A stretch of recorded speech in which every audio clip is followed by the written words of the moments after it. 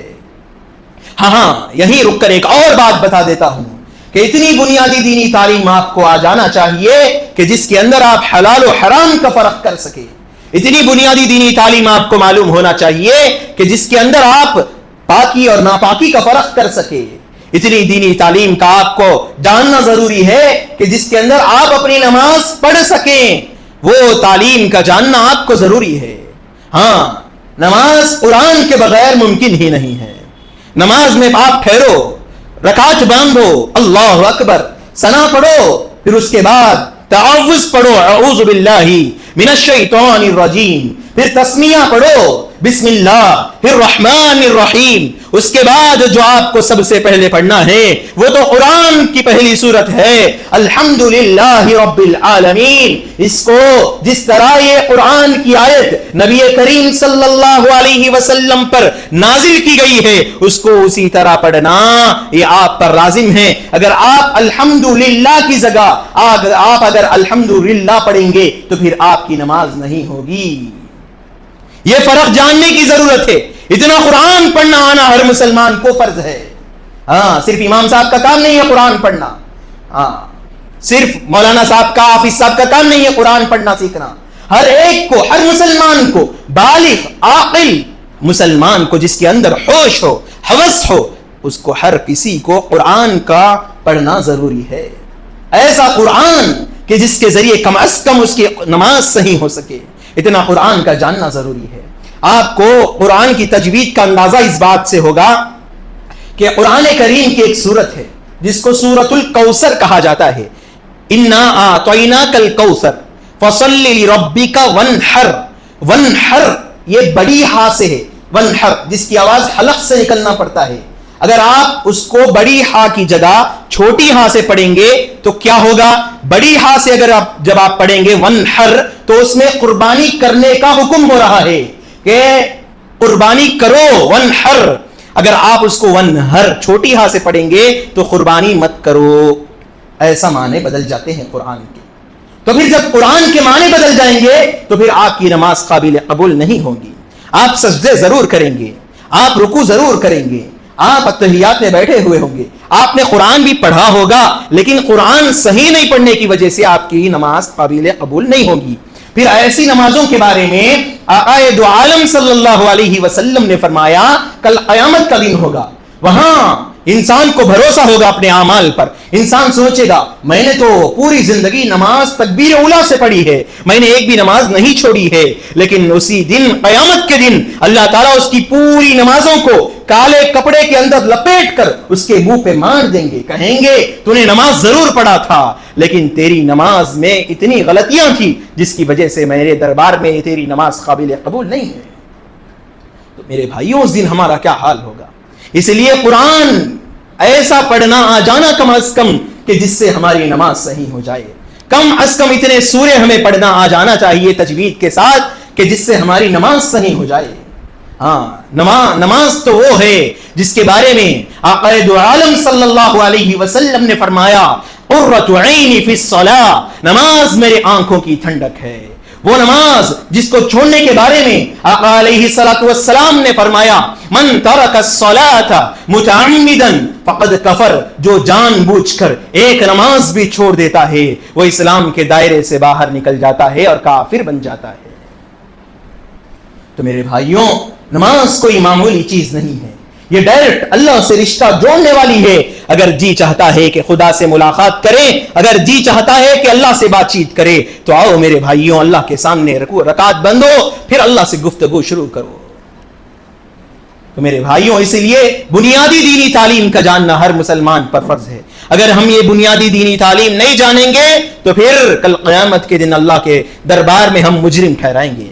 اللہ یہ نہیں پوچھے گا کہ تو نے کتنا کمایا، اللہ یہ نہیں پوچھے گا کہ تو نے کتنا کھایا، اللہ یہ نہیں پوچھے گا کہ تو نے کتنے اچھے کپڑے پہنے، اللہ یہ نہیں پوچھے گا کہ تو نے کتنے اچھے گھر میں اپنی زندگی بسر کی، اللہ یہ نہیں پوچھے گا کہ تو نے کتنا اچھا مال کمایا، اللہ یہ ضرور پوچھے گا کہ تو نے اپنی آخرت کے لیے کیا کمایا، تیری نمازوں کا حساب و کتاب کیا ہے۔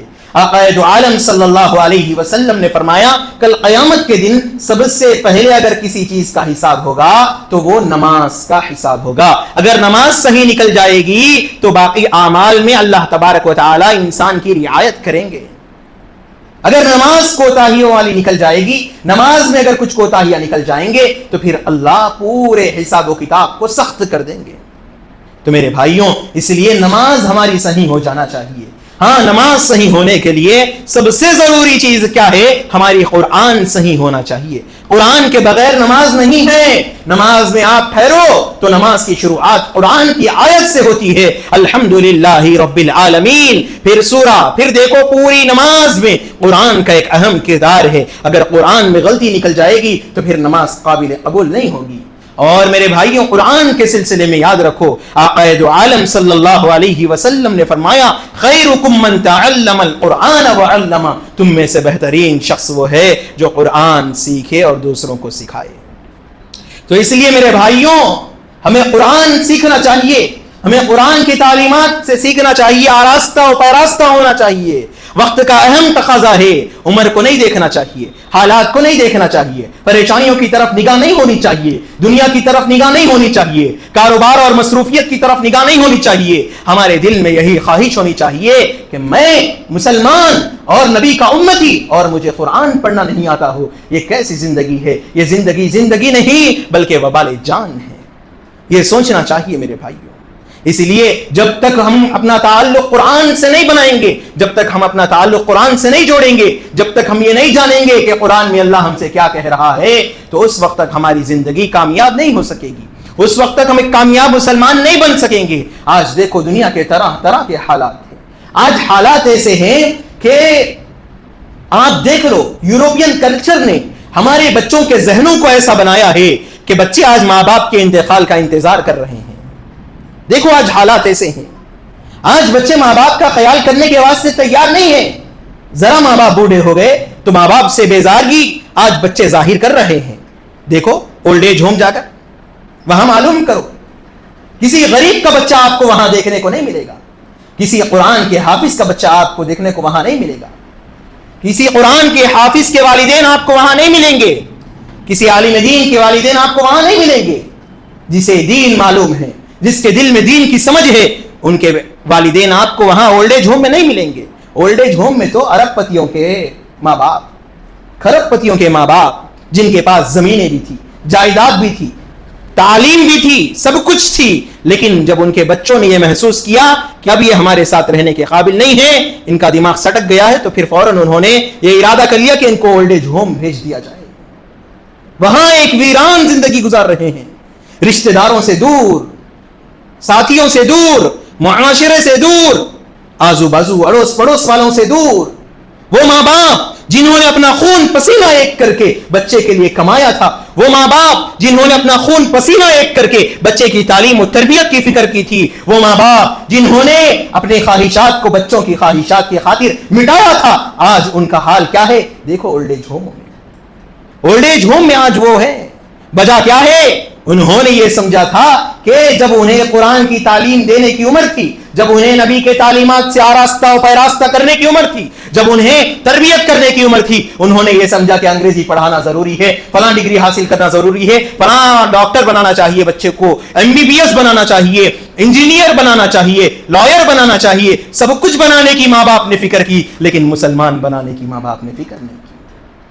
ماں باپ کے دل میں جب بچہ تھوڑا بڑا ہو گیا تو والد اپنی بیوی سے کہتا ہے، باپ اپنی بیوی سے کہتا ہے کہ اے بیگم اس کو ڈاکٹر بنائیں گے ہم، اے بیگم اس کو ہم انجینئر بنائیں گے، اے بیگم اس کو ہم دنیا کا وکیل بنائیں گے، سب کچھ بنائیں گے. سب کچھ بنانے کی پلاننگ بچپن سے کیے جا رہے ہیں، لیکن مسلمان بنانے کی پلاننگ نہیں ہو رہی ہے. نبی کے تعلیمات سے جوڑنے کی پلاننگ نہیں ہو رہی ہے. نتیجہ کیا ہوا؟ نتیجہ یہی ہوا کہ اولڈ ایج ہوم دن بدن بڑھتے جا رہے ہیں. اولڈ ایج ہوم میں بوڑھے لوگ دن بدن بڑھتے جا رہے ہیں. آپ کو معلوم ہونا چاہیے یورپین کنٹریز کے اندر حالت یہ ہو گئی ہے کہ بیٹے اس بات پر معاہدہ اگریمنٹ کر کے آ رہے ہیں کہ انجیکشن دے کر باپ کو ختم کر دو، انجیکشن دے کر ماں کو ختم کر دو. اب یہ بہت لمبی عمر گزار لی، اب ان کی اور زیادہ ہمارے لیے ضرورت نہیں ہے. وہ ایگریمنٹ کر رہے ہیں اس بات پر. معلوم کرو دنیا کے حالات. دیکھو دن بدن ایک ایک خبر آ رہی ہے جو کلیجہ پھاڑ دیتی ہے, جو بے چین کر دیتی ہے. آج دیکھو میرے بھائیوں, ہمارے بچوں کی حالت کیا ہے. نشے کے اندر ایسے مبتلا ہو رہے ہیں دن بدن, جبکہ آقا دو عالم صلی اللہ علیہ وسلم نے فرمایا کل مسکر حرام, ہر نشے کی چیز حرام ہے. لیکن آج ہمارے بچے دیکھو, کم عمر ہے بچہ سگریٹ نوشی کر رہا ہے, عمر کم ہے بچہ گانجائی نوشی کر رہا ہے, کم عمر ہے بچہ شراب نوشی کر رہا ہے. اور یہاں تک ہی محدود نہیں ہے, اس کے بعد وہ اس چیز کے واسطے بھی تیار ہے کہ اگر اس کے والدین اسے اجازت نہیں دیں گے نشہ کرنے کے لیے تو والدین کا قتل کرنے کے واسطے بھی تیار ہے. ایسے حالات آج ہیں ہمارے معاشرے میں ہیں. اگر ہم دیکھنا چاہتے ہیں تو کھلی مثالیں ہمارے سامنے ہیں, دیکھ سکتے ہیں. اسی لیے میرے بھائیوں, خصوصاً اپنے بچوں کی اسلامی تعلیم و تربیت کی فکر کرنا چاہیے. ہمارے بچوں کو قرآن کی تعلیمات سے جوڑنا چاہیے, نبی کے تعلیمات سے جوڑنا چاہیے, نبی کے اخلاق سے جوڑنا چاہیے. ہمارے بچوں کو نبی کی زندگی سے جوڑنا چاہیے, صحابہ کی زندگیوں سے جوڑنا چاہیے. جب ہم ہمارے بچوں کو قرآن سے جوڑیں گے, اللہ کی محبت ان کے دل میں ڈالیں گے, نبی کی محبت ان کے دل میں ڈالیں گے, نبی کے تعلیمات سے جوڑیں گے, صحابہ کی محبت ان کے دل میں ڈالیں گے, صحابہ کی زندگیوں سے جوڑیں گے, تو پھر ہمارا بچہ کیا ہے, ڈاکٹر کیوں نہ بن جائے, انجینئر کیوں نہ بن جائے, اسے یہ احساس ہمیشہ ستاتے رہے گا کہ پہلے میں مسلمان ہوں بعد میں ڈاکٹر ہوں, پہلے میں مسلمان ہوں بعد میں انجینئر ہوں. یہ احساس اس کے دل میں رہے گا. اسی لیے اللہ تعالیٰ سے دعا ہے کہ اللہ تعالیٰ ہم سب کو کہنے سننے سے زیادہ عمل کرنے کی توفیق عطا فرمائیں. آمین. وآخر دعوانا ان الحمد للہ رب العالمین.